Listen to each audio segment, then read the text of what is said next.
क्या कहना चाहोगे कैरेक्टर को लेके आप? वेल काफ़ी टाइम के बाद इसलिए आया हूँ क्योंकि ये कैरेक्टर बहुत ही बढ़िया है।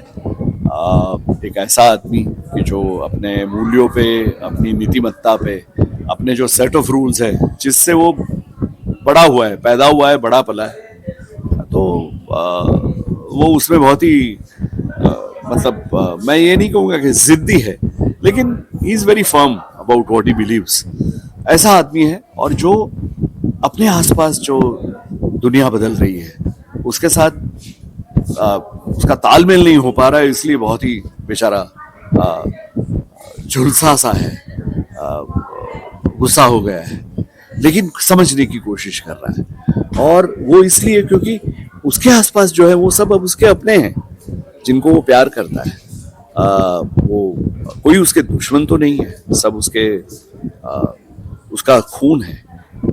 तो बड़ा ही दिलचस्प कैरेक्टर था, इसलिए जब मुझे बताया गया तो बहुत ही आई थॉट कि हाँ चलो एक बार, शायद आई थिंक 5 साल के बाद में मैं कर रहा हूँ टेलीविजन। वो एग्जैक्टली काफी टाइम बाद देखा। और अगर हम बात करें टाइटल को, कभी नीम नीम कभी सह सह, तो क्या लगता है कैसा टाइटल आपको लगा ये?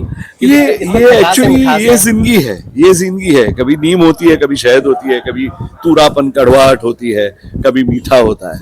और वो आई थिंक हम सबकी लाइफ में ऐसा होता है, इसलिए ये बहुत ही करेक्ट टाइटल है इस हमारी स्टोरी के लिए। अगर हम बात करें ना कास्ट को लेके, तो सबसे सीनियर आप हो।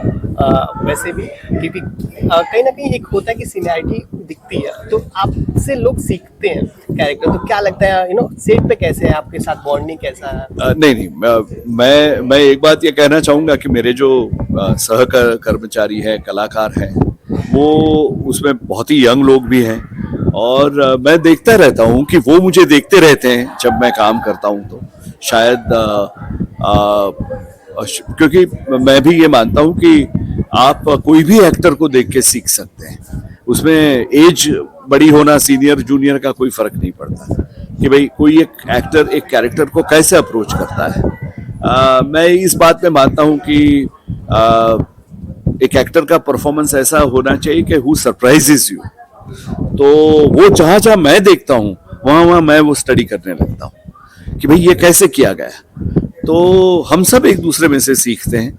और एक्टिंग में तो ऐसा भी है दोस्त कि आप लोगों को देख के दोनों चीज सीखते हैं, क्या करना चाहिए और क्या नहीं करना चाहिए वो भी। तो सेट पे तो बहुत ही हमारा अच्छा माहौल है। मैं हम जो हेड ऑफ फैमिली हूँ, फैमिली बहुत बड़ी है, कुछ 13-14 लोग हैं उसमें। तो whenever we are together it's always a very fun moment, you know. और एक जानना क्वेश्चन चाहूंगा कि बड़े पर्दे और छोटे पर्दे में क्या डिफरेंसेस हैं टीवी और मैं समझूंगा कि ये डिफरेंस तो क्या बताने वाला मैं पहला इंसान नहीं हूँ, लेकिन television is direct writers medium and film is a directors medium. क्योंकि एक फिल्म में जो कहानी होती है उसको किस तरह से नरेट करना है, उसका जो डायरेक्टोरियल कंट्रोल है वो बहुत ही ज्यादा है। और मैं मानता हूँ कि टेलीविजन में प्रेक्षकों को एक पकड़ में रखने के लिए, और वैसे भी हमारे जो ये डेली सोप है, तो हर दिन हम कुछ ऐसा उसको दें, एक ऐसा हुक छोड़ के जाए कि उनकी प्यास बढ़े, कि उनकी उनकी इंतजारी बढ़े कि अब क्या होगा, अब क्या होगा। तो वो शायद मुझे लगता है कि टेक्निकली एक राइटर कर सकता है। तो मैं मानता हूं कि बड़े पर्दे और छोटे पर्दे का ये एक बेसिक डिफरेंस है। दूसरा ये भी है कि बड़े पर्दे पर जब आप एक फिल्म देखने बैठते हैं, या तो इवन एक तो आपको पता है कि ये कहानी की शुरुआत, ये कहानी का मिडल और अंत, ये तीनों तीन आप अभी 2 घंटे में देख लेंगे, 2.5 घंटे में देख लेंगे। वेरएस टेलीविजन में चैलेंज जरा ज्यादा है। उसमें आपका अटेंशन यहाँ से वहाँ बिखरने में देर नहीं लगती। तो ऐसे वक्त में विदाउट टेकिंग सपोर्ट ऑफ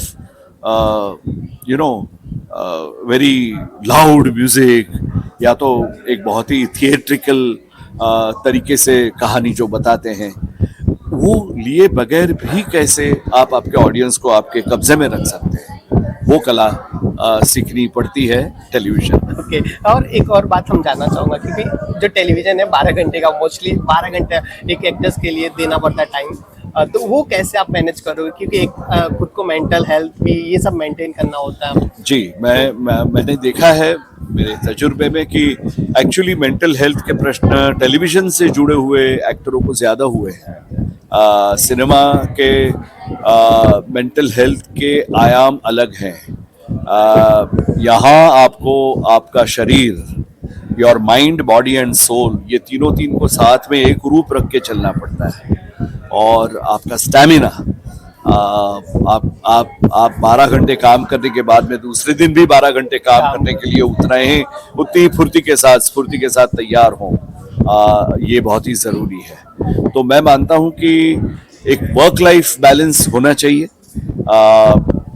मैं देख रहा हूँ कि टेलीविजन में कभी कोई छुट्टियाँ नहीं होती, और मैं ये मानता हूँ निजी तौर पे कि एक ऐसा मकाम टेलीविजन इंडस्ट्री में भी हो कि जहां आप अगर एक हफ्ते में एक छुट्टी सबको दे पाए तो that would be such a wonderful thing.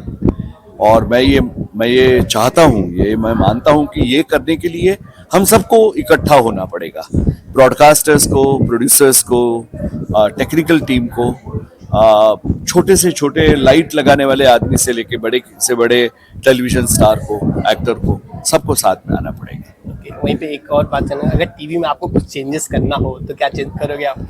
Well, TV में पर्सनली मैं व्यक्तिगत रूप से ये मानता हूँ कि फाइनाइट स्टोरीज जिसको बोलते हैं, ओपन एंडेड डेली सोप, मैं मानता हूँ कि उसका वक्त इसलिए गया है क्योंकि वैसे भी प्रेक्षकों का, दर्शकों का अटेंशन स्पैन बहुत ही कम होते चला है। तो फाइनाइट स्टोरीज अगर हैं कि जिसमें सबको पता है कि ये इतने एपिसोड में ये खत्म हो जाएगी, तो उसका प्लानिंग आप बहुत अच्छी तरीके से कर सकते हैं। उसकी स्क्रिप्ट्स आप बहुत ही पहले से वेल इन एडवांस कर सकते हैं। यहाँ तो क्या है, डेली सोप में ऐसा होता है कि चलो हमारे पास पहले 300 एपिसोड की स्टोरी है, लेकिन ये शो तो चल गया, लोगों को बहुत ज्यादा अच्छा लगा, तो फिर अब नई नई कहानियां उसमें ऐड करो, तो उसमें क्वालिटी थोड़ा ऊपर नीचे होने का डर है। तो मैं मानता हूं कि फाइनाइट सीरीज हो तो लोगों को बहुत ही मजा आएगा ज्यादा।